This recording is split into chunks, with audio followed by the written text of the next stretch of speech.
Hello, BookQuesters. It is I, Erin the BookQuester. Today I'll introduce you to this Newbery Medal 2018 book, Hello Universe by Erin and Entrada Kelly. This book is basically about 4 characters. They are the boy who got trapped in a well, very shy, Virgil; Valankia, very stubborn, very adventurous, likes nature; Gwen, a little sister whose hobbies change very often; and finally, Kaori, a Japanese who, mind you, reads the stars and tells fortunes. And Chet Bullins, a bully who bullies Virgil a lot. Now, let's break it down. You see, Virgil is very shy, as I said in the first part, and he is having problems. He likes Valankia, one of the other main characters, and he wants to get together with her, become friends, but then he's too shy to even admit it, even to say hi or a simple word to her. And now that's a problem. So he asks this long, almost only he could even call her a friend, Kaori, a Japanese who fortune tells. So he asks, what can I do to, try to talk to Valankia and become friends? And she's like, find some stones from the woods and bring it. And she did. But on the way, there was Chet Bullins. That day, Chet, like any other bully, wanted to be cool. So he went to catch a snake so he could show off to his friends. And on his way, he found his biggest, as you could say, victim, Virgil. And so, being a bully, he naturally took Virgil's backpack and threw it in the old well. And it was a grave situation, because in the bag, you know what was in the bag? Guess what? Gulliver was in it. Gulliver was Virgil's only friend. His only friend and his only comfort. He never criticized him, and he was nice because he couldn't talk because he was a guinea pig. And Virgil really almost loved Gulliver, but throwing the backpack containing Gulliver down a well, not going to do so well. So Virgil went down the well, because there was a ladder, hoping he could go down and get his backpack and come back up again. It wasn't that simple.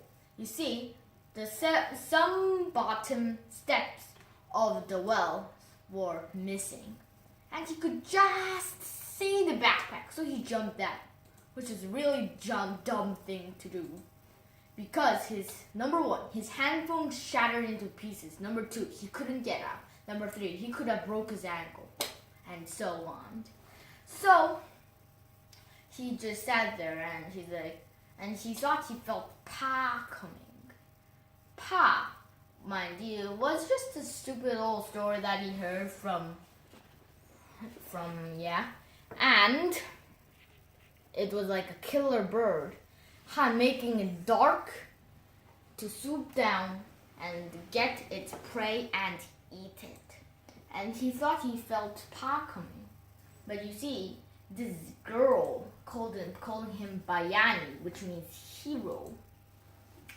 She comforted her and tried to, as you could say, give Virgil courage, and it worked. He kept on from starvation fed Gulliver by dandelions, waiting for death to come, almost like. And meanwhile, Cowrie was panicking. You see, Virgil was going to Cowrie's house, and Valankia was after it. After client, you see, after Virgil. And Virgil was currently underwell, so Cowrie was kind of panicking because Virgil was never late. Maybe a bit early, but never, ever late. Which is why Cowrie was worried. And after Valankia and Valankia and Cowrie talked about Valankia's weird dream, her nightmares that she had every night, Cowrie with Valankia began to look for Virgil. Meanwhile, Chet got bitten by a snake because, number one, it is really stupid for him to catch a snake. And yeah, the only number one, I guess. But then and on the way, Chet Bullets was down there waiting to die. But alas, it wasn't so. Valankia came, and Valankia said it's barely a graze, and besides, the snake probably wasn't poisonous. So basically, Chet was okay. And then Valankia remembered something. You see, she, being loving nature, the well is in the woods, and she came to the woods to feed a stray dog and look at squirrels and stuff like that. But you see, the well lid was open, and she thought that was strange, and there were stones on the rim of the well. And then she put the stones in the well and shut the lid. But then Cowrie was talking about stones that Virgil was supposed to collect.